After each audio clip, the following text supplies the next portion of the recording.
Hi, my name is Robert Dittman. I currently live in. Robert is located outside of Austin, Texas, with his wife, Kirstiana, and their newborn daughter. He investigates allegations of misconduct and oversees over 400 police officers, firefighters, medics, and security personnel. Robert's success is rooted in resilience. After losing most of his sight at birth as a result of a condition called retinopathy of prematurity, the same condition that affected Stevie Wonder, Robert transitioned from partially sighted to completely blind in his teenage years. Since then, Robert has become an advocate for people with disabilities and a champion for the blind community. Like many people, Robert's career journey has been anything but linear. He started out with dreams of becoming a voice actor, earning his degree in mass communication from the University of Texas at San Antonio. He's a talented singer and musician who was determined to pursue a career in the entertainment industry.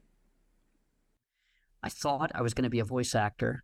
Now, the problem with voice acting is even if you're good at it, you've got to move to New York or LA, and I just wasn't ready to leave Texas. So Robert stayed close to home after college and began working in IT, teaching the blind and visually impaired how to use computers.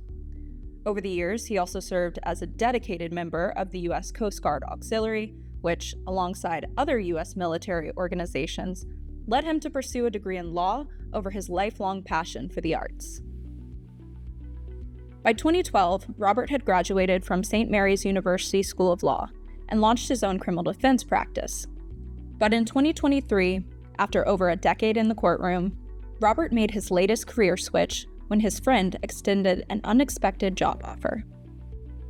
then my friend, who is a peace officer and started a public safety company, calls me up and he says, "Why don't you come and work with me and I'll make you a security officer?"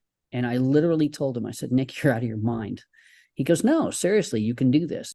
After some hesitation, Robert made the leap. He left his private law practice and joined Texas Public Safety and Investigations as chief of the agency's internal affairs. Over the next few months, Robert would attain numerous qualifications in law enforcement, firefighter, and EMS training to build an in-depth familiarity with the industry's best practices. This eventually led him to pursue his certification as an emergency medical responder soon thereafter. The test is challenging. There's no doubt about it. Absolutely. But a lot of it is scenario based. It would be like you talking with a friend and saying, "Well, if this happens, what do you do?" And you go through a step process. In fact, one of my colleagues who's a paramedic basically said medicine is a checklist. And so if you can go through the checklist of, are they breathing? Do they have a pulse rate? Is there blood? If you go through and take care of those things, then you're on the right track. Studying for the exam was basically learning the thought process and then being able to answer the scenario-based questions. In response to doubts about his ability to succeed in EMS as someone who is blind, Robert references an incident that occurred during his college years, when a student outside of his pre-law class had a medical episode and collapsed. While others around him stood in shock, he found himself instinctively asking critical, life-saving questions. There's a phenomenon in EMS called the bystander effect. And what that basically means is people freeze.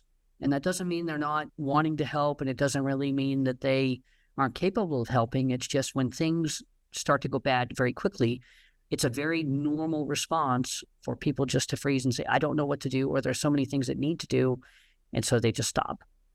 Well, being blind, I don't really have that as much as most people because I can't see the blood or I can't really see the severity of the situation. So a lot of times I'll jump in.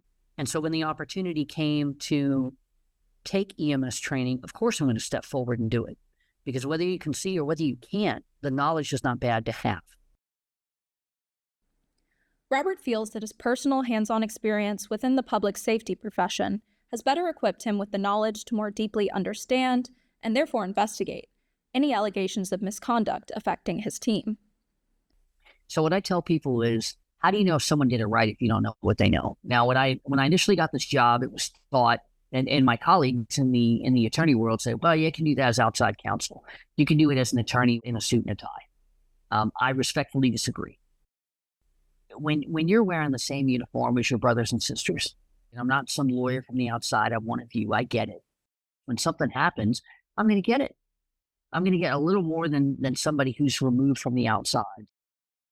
For Robert, it's all about building community. Not only is he eager to learn from his colleagues on the job, he's also determined to show up prepared with the knowledge to do so. It's a challenge of having software that is accessible. So blind people access computers, cell phones, that kind of thing, using a screen reader. And what that basically does is the computer will read what's on the screen. Not all websites or software or interfaces are accessible. Some of them, when they're good, they're great, but when they're not good, it just says button, button, button, button, just as an example. It's annoying because I've got 3 buttons down there, but I don't know which one does what.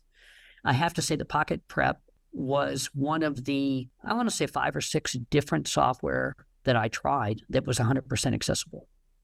With the help of accessible study tools like Pocket Prep, Robert and his wife Kirstiana, who also recently became an EMR, use Pocket Prep to gamify their studying year-round, testing each other's knowledge using features like Question of the Day. I remember a very famous person in a very famous film said, in every job that must be done, there is an element of fun. You find the fun, and snap, the job's a game. Well, that would be what Pocket Prep is. My wife and I would see who could get the question of the day, and we'd text each other. Oh, I got it. Oh, okay, I missed it. Well, why did you miss it? And then we would bounce each other off and figure out who got what. You're learning things while you're doing something fun. I would not hesitate to emphasize that a lot. Robert uses similar accessibility resources like speech-assisted technology on the job to independently perform essential tasks like taking a patient's vitals. Honestly, I didn't know any of this equipment existed until my colleague, who's a paramedic, basically said, this stuff exists, let's get it for you. Pulse is 66 per minute. Your blood pressure is normal. There you go. In the public safety EMS community or any kind of emergency response venue, it's never wrong if you don't know something to call somebody and say, look, I think this is what it is. I could use some help. If someone gets into EMS, they're joining a community of people that want to help you get it right. And so passing the test is the first step to joining a community of really great people that just want to save lives and help people.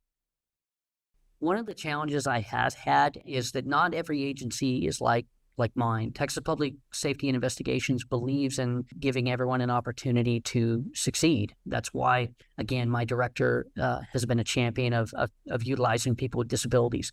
I hope that maybe if a fire chief or a fire captain or a fire officer or a EMS crew watches this video, that they might give someone a second chance. If someone with a disability approaches you and says, I would like the opportunity to try, well, maybe perhaps this video will change some perceptions and change some minds. So my argument to anyone who's blind or visually impaired or anybody who says I can't, yes, you can. Yes, you can. I mean, there's no reason why you can't. And the nice part about it is with colleagues like, my director or the EMS chief, who's the flight paramedic, or my partner or anybody else, they've all been encouraging. And they've all said, look, everybody has a part to play. And if you are willing to get the knowledge, especially using things like Pocket Prep and other aids, then you can be a part of the solution. And especially in the disabled community, a lot of people unfortunately believe that disabled people are a burden to the community or we're the ones always needing help. It certainly flips the tables when we're the one basically saying, hi, I'm an emergency medical responder. I'm here to help you. It really changes the perspective. And that makes me happy because now instead of being a perceived community burden, I'm a first responder just like everybody else. Click the link in the description to download EMS Pocket Prep. Pocket Prep is a mobile, quiz-based study platform designed to provide effective, engaging, and affordable study material for a wide range of certification exams. Download the app and start studying for free today.